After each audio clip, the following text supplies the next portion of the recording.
60 రోజుల్లో అసెంబ్లీ సమావేశాలకు రాకపోతే ఎమ్మెల్యేలుగా అనర్హులే అనే డైలాగ్ ఇప్పుడు సంచలనంగా మారిందని చెప్పొచ్చు. అలాంటిది ప్రతిపక్ష హోదా ఇస్తేనే అసెంబ్లీ సమావేశాలకు వస్తామంటూ జగన్మోహన్ రెడ్డి గారు కొన్ని కీలక వ్యాఖ్యలు చేసిన విషయం మనకు తెలిసిందే. సో ఇప్పుడు చూసుకుంటే గనక కొంతమంది ఎమ్మెల్యేలు అసెంబ్లీ సమావేశానికి హాజరయ్యే టట్టు అయితే వార్తలైతే వినిపిస్తున్నాయి. మరి దీని గురించి విశ్లేషించుకోవడానికి మనతో పాటు senior journalist and doctor Durga Vadlamani గారు ఇప్పుడు మనతో ఉన్నారు. నమస్తే మేడం. నమస్తే అండి. మేడం, మరి ఒక డైలాగ్ ఏదైతే రఘురామకృష్ణం గారు రాజు గారు చెప్పారో 60 రోజుల్లో అసెంబ్లీ సమావేశాలకు రాకపోతే ఎమ్మెల్యేలుగా అనర్హులైన డైలాగ్ ఇప్పుడు ఒక రచ్చలేపుతుందని చెప్పొచ్చు. అలాంటిది ప్రతిపక్ష హోదా ఇస్తేనే నేను అసెంబ్లీ సమావేశాలకు వస్తానడం అండ్ ఇప్పుడు చూసుకుంటే కనుక కొంతమంది ఎమ్మెల్యేలు మాత్రం అసెంబ్లీ సమావేశాలకు అటెండ్ అయ్యే ఛాన్స్ ఉందంటూ కూడా ఇప్పుడు వార్తలు వినిపిస్తున్నాయి. ఏమంటారు? అంటే ఇప్పుడు జగన్మోహన్ రెడ్డి వెళ్ళలేడు, ఆయనే అన్నాడు కదా నాకు ప్రతిపక్ష నేత హోదా ఇవ్వాలి మీరు, లేకపోతే రానన్నాడు. ఇప్పుడు కోర్టులో కేసు వేసాడు ఆయన, కాబట్టి ఆయన రాడు. అయితే మొన్న రఘురామకృష్ణరాజు గారు తర్వాత అయ్యన్న పాత్రుడు గారు కూడా దీని మీద చాలా డిబేట్స్ పెడుతున్నారు. రాకపోతే ఒకవేళ అనర్హత వేటు వేయొచ్చా, జీతభత్యాలు కట్ చేయొచ్చా అని అదొకటి. తర్వాత ఇటీవల జగన్మోహన్ రెడ్డి గారు ప్రెస్ మీట్ పెట్టినప్పుడు ఒక నేషనల్ మీడియా నుంచి ఒక అతను అడిగాడు, మీరు ఇక్కడ గంటలు మాట్లాడే బదులు ఇదేదో అసెంబ్లీకి వెళ్ళి మాట్లాడచ్చు కదా అంటే ఇబ్బంది పడ్డాడు ఆయన. ఇప్పుడు ఏంటంటే రెండు ప్రాబ్లమ్స్ ఆయనకి. ప్రజలు అడుగుతారు, మనం ఆల్రెడీ చెప్పాం చాలాసార్లు, ఒక ఎమ్మెల్యేగా ఎన్నికయ్యాక నియోజకవర్గంలో ప్రజలు కోరుకుంటారు కదా మన ఎమ్మెల్యే వెళ్ళాలి, అసెంబ్లీలో మన గురించి మాట్లాడాలి, మంచో చెడో చర్చించాలి అని ఆశిస్తారు. సో అది లేనప్పుడు ఖచ్చితంగా వాళ్ళకు కోపం వస్తుంది. అంతేకాకుండా ఇప్పుడు ఏ మొహం పెట్టుకుని వీళ్ళు నియోజకవర్గాలకు వెళ్తారు, ఇవన్నీ కూడా జగన్మోహన్ రెడ్డికి కూడా అర్థం అవుతున్నాయి. అయితే ఇప్పుడు 10 మంది ఎమ్మెల్యేలని అసెంబ్లీకి పంపిస్తాడా లేదా అనే దగ్గర ఆగింది. చంద్రశేఖర్ అనే అతను మాత్రం నేను వెళ్తాను ఒకవేళ నాకు సమయం ఇస్తే అంటే, ఎలాగా ఇస్తా అన్నారు కదా, అయ్యన్న పాత్రుడు ఇస్తా అన్నారు కదా, కాబట్టి వెళ్ళి మాట్లాడచ్చు. రెండోది, కొత్తగా ఎన్నికైన వాళ్ళు 6 ఉన్నారు, పాత వాళ్ళు 4 ఉన్నారు, మొత్తం 10 మంది. 10 మంది వెళ్తే కొత్త వాళ్ళు ఒకవేళ వాళ్ళు అంటే అసెంబ్లీలో వాళ్ళ మాటలు బాగుండి వాళ్ళకి మంచి గుర్తింపు వచ్చింది అనుకోండి, జగన్మోహన్ రెడ్డి భరించలేడు. అప్పుడు మళ్ళీ వాళ్ళని ఏదో ఒక వంకన వెనక్కి లాగేస్తాడు, అంటే వెళ్ళనివ్వడు. లేదు, ఇప్పుడు వాళ్ళు వెళ్తే కనుక అయితే వాళ్ళకి జీతభత్యాలు వస్తాయి, వాళ్ళకు ఒక పరువు నిలుస్తుంది, ప్లస్ ఎమ్మెల్యేగా వాళ్ళకు గుర్తింపు ఉంటుంది, మనం గతంలో చెప్పినట్టుగా ఇవన్నీ జరుగుతాయి. మరి జగన్మోహన్ రెడ్డి ఏం చేస్తాడు? లేకపోతే జగన్మోహన్ రెడ్డి ఒకవేళ వెళ్ళొద్దన్నా వీళ్ళు వెళ్ళిపోతారా? లేదు, జగన్మోహన్ రెడ్డి లోపాయకారిగా మీరు వెళ్ళండి, పైకి నేను మాత్రం వెళ్ళడం ఇష్టం లేదన్నట్టుగా ఉంటానంటాడా?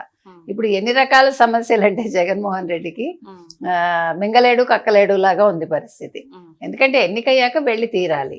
వాళ్ళు చెప్పారు మీకు ఎంత సమయం ఇవ్వాలో అంత సమయం ఖచ్చితంగా ఇస్తామన్నారు. వాళ్ళు అడిగినంత సమయం ఎక్కడ ఇవ్వరు కదా అసెంబ్లీలో. అంటే ప్రతిపక్ష హోదా ఇస్తేనే తగిన సమయం ఉంటుంది, తగిన సమయం ఉంటేనే ఏమైనా చర్చలు చర్చించడానికి ఉంటుంది కదా, ఏ విధంగా రావాలంటూ కూడా ప్రశ్నించారు మేడం. ప్రశ్నిస్తాడు. మరి చంద్రబాబు నాయుడు గారు అన్నాడు కదా, ఒక 5గురిని ఇట్లా లాగేస్తే మీ పరిస్థితి ఏంటని. మరి మీరు ప్రతిపక్ష నేత హోదా తెచ్చుకోవాల్సింది, ప్రజల్లోకి వెళ్ళి మీరు మాట్లాడుకుని బాబు నాకు ఓటు వేయండమ్మా అని అడగాల్సింది, అంతే కదా. మరి మీరు అలా అడుక్కోకుండా మీరు పరదాలు కట్టుకుని వై నాట్ 175 జగనే సీఎం, ఫలానా ముహూర్తంలో ఫలానా రోజు వైజాగ్లో నా ప్రమాణ స్వీకారోత్సవం ఉంటుంది రిషికొండలో అనుకున్నాడు కదా. కానీ అహంకారాలు చూపిస్తే ప్రజలు ఎక్కడ ఉంచాలో అక్కడ ఉంచుతారు, 4 మొట్టికాయలు మట్టి. కాబట్టి ఆయన అడుక్కోవాల్సింది ఆ రోజు, మరి ప్రతిపక్ష నేత హోదా ఇవ్వండి, రావాలి అంటే నాకు 19 ఉండాలమ్మా, కొంచెం నాకు సీట్లు ఇవ్వండి అని అడగలేదు ప్రజలు. అందుకని మాకు అక్కర్లేదు నువ్వు అన్నారు. అవినీతి పనులు చేసేస్తాను నేను, ప్రజల్ని బాధిచ్చేస్తాను, 2 బట్టలు నొక్కేస్తాను, సంక్షేమాలు ఇచ్చేస్తాను, ఓట్లు వేసేయండి అంటే వాళ్ళు ఎందుకు వేస్తారు? వెయ్యరు కదా. అందుకని ఇవాళ జగన్మోహన్ రెడ్డి చేజెత్తులో చేసుకున్నది, అవినీతిలో కూరుకుపోయాడు. అందుకని ఇప్పుడు కొత్తగా చేయగలిగింది ఏమీ లేదు ఆయన. అందుకని నేను చెప్పేది ఏంటంటే, ఇప్పుడు జగన్మోహన్ రెడ్డి ఒకవేళ వెళ్ళొద్దన్నా వాళ్ళు వెళ్ళటానికి సిద్ధంగా ఉన్నారు, వెళ్ళమన్నా ఇలాగా వెళ్తారు. వెళ్ళి వాళ్ళు కొద్దిగానైనా మాట్లాడి వాళ్ళు నియోజకవర్గానికి కొంచెం వన్నె తీసుకొస్తే బాగుంటుంది. లేదంటే మరి ఏం చేస్తారో చూడాలి. ఇప్పుడు భయపడి నోరు విప్పము, జగన్మోహన్ రెడ్డి మమ్మల్ని ఏమైనా అంటాడు అనుకుంటే నష్టం వాళ్ళకి. ఎందుకంటే అవకాశం వచ్చినప్పుడు తెలివైన వాడు అవకాశాన్ని ఉపయోగించుకుంటాడు. కాబట్టి కొత్తగా ఎన్నికైన ఎమ్మెల్యేలు ఈ అవకాశాన్ని ఉపయోగించుకుని ఒకవేళ జగన్మోహన్ రెడ్డి వెళ్ళొద్దన్నా వెళ్ళాలి, వెళ్ళమన్నా వెళ్ళి వాళ్ళ నియోజకవర్గ సమస్యలు చర్చించి ఓవరాల్ గా వైసీపీ స్టాండ్ ఏంటో మాట్లాడితే బాగుంటుంది. మొన్న అయ్యన్న పాత్రుడు గారు కూడా కొంచెం ఒక మాట అన్నారు మేడం. అంటే అసెంబ్లీ సమావేశాలు జరిగేవి యాక్చువల్ గా 45 రోజులే, అలాంటిది ఆ 45 రోజుల్లో కూడా అసెంబ్లీకి రాకపోతే ఎలా, వాళ్ళ మీద చర్యలు తీసుకుంటామంటూ కూడా ఆయన చెప్పారు. అంతే కదా, ఇప్పుడు స్పీకర్ అనేవాళ్ళు వాళ్ళ బాధ్యత వాళ్ళు నిర్వహించాలి. ఇప్పుడు ఆ ప్రతిపక్షంలో వాళ్ళు రాకపోతే పోన్లే పర్వాలేదు మనకు తెలిసిన ఎమ్మెల్యేనే అని వదిలేరు కదా.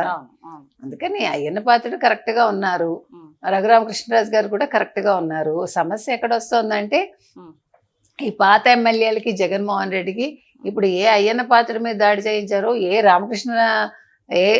రఘురామకృష్ణరాజుని ఇబ్బంది పెట్టారో, ఆయన ఎదురుగుండా కూర్చుని ఆయన స్పీకర్ హోదాలో, ఈయన డిప్యూటీ స్పీకర్ హోదాలో కూర్చుంటే అది చూసి తట్టుకునే ధైర్యం వీళ్ళకి లేక వీళ్ళు వెనకంజ వేస్తున్నారు. కాబట్టి మనం చేసిన తప్పుకి మనం ఎక్కడో శిక్ష ఇక్కడే అనుభవిస్తాం. ఆ అనుభవించేది ఏంటి అంటే అసెంబ్లీలో అనుభవించాలి. కాబట్టి ఆ ధైర్యం చేస్తారా లేదా, వీళ్ళు వెళ్తారా లేదా అనేది మాత్రం చూడాలి. Okay madam, thank you.